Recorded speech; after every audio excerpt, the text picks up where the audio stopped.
parcours des femmes sur le marché du travail n'est pas le même que celui des hommes. Il est dans les mêmes secteurs d'activité, pas la même carrière parce que interrompue notamment par les maternités. On a le plaisir avec Maxime Ruzniewski d'avoir été invité à nous exprimer devant We4She sur la question des biais de genre, notamment dans le milieu professionnel. C'est une question importante en fait, parce que quand on s'intéresse un petit peu à l'inégalité professionnelle, au fait que les femmes ne soient pas encore au même niveau que les hommes, et même quand elles sont absolument brillantes, qu'elles ont fait des études supérieures immenses, soient confrontées au plafond de verre. Parfois, on se dit, mais c'est parce qu'il y a de la discrimination brute contre elles qui les empêche d'accéder aux choses. En fait, cette discrimination brute, elle est plus rare que ne l'est en quelque chose de beaucoup plus insidieux, que sont les biais de genre assez inconscients, et dans lesquels on baigne tous, les hommes, les femmes, et qui rendent la tâche particulièrement difficile pour les femmes. Je veux dire par là que nous n'avons pas été élevés de la même façon, éduqués de la même façon. Les femmes ont été imprégnées de cette idée qu'il fallait être de bonnes élèves, se tenir à carreau, moins jouer des coudes que les hommes, ce qui est compliqué quand on arrive sur le marché du travail.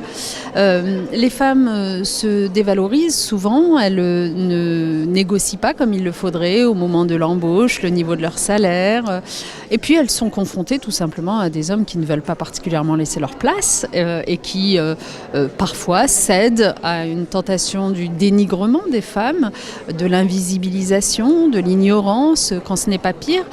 Et donc, en fait, même quand ces femmes sont dans des postes de cadre, des postes à responsabilité, nombreuses d'entre elles sont en réalité en souffrance. En souffrance du fait du comportement parfois de supérieurs hiérarchiques, parfois de collègues et parfois même d'inférieurs hiérarchiques.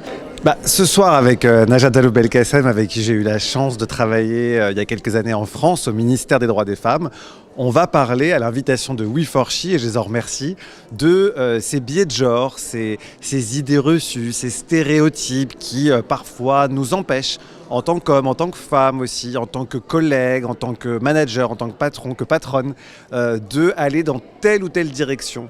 Donc l'idée finalement, c'est pas de renverser complètement la table d'un coup, parce qu'on sait très bien que ça va être compliqué. C'est petit à petit d'essayer de changer les mentalités en douceur pour arriver à cette belle égalité que nous attendons toutes et tous. L'égalité professionnelle, on ne l'atteint qu'en posant un constat d'abord et après des solutions et des métriques, des indicateurs pour voir comment ça progresse. Et ça, c'est essentiel. C'est-à-dire que sur l'égalité professionnelle, il y a beaucoup d'incantations. En France, il y a beaucoup de gens qui disent « je suis pour l'égalité, je trouve ça formidable, je trouve ça très bien ». Mais dès qu'il s'agit de passer aux actes, c'est plus difficile. Et je pense qu'on en parlera ce soir, mais l'idée de cette conférence, c'est de montrer que sans ambition, sans indicateurs chiffrés, sans regarder les progrès qu'on fait d'une année sur l'autre, c'est impossible de progresser. Donc il faut se donner les moyens de ces ambitions.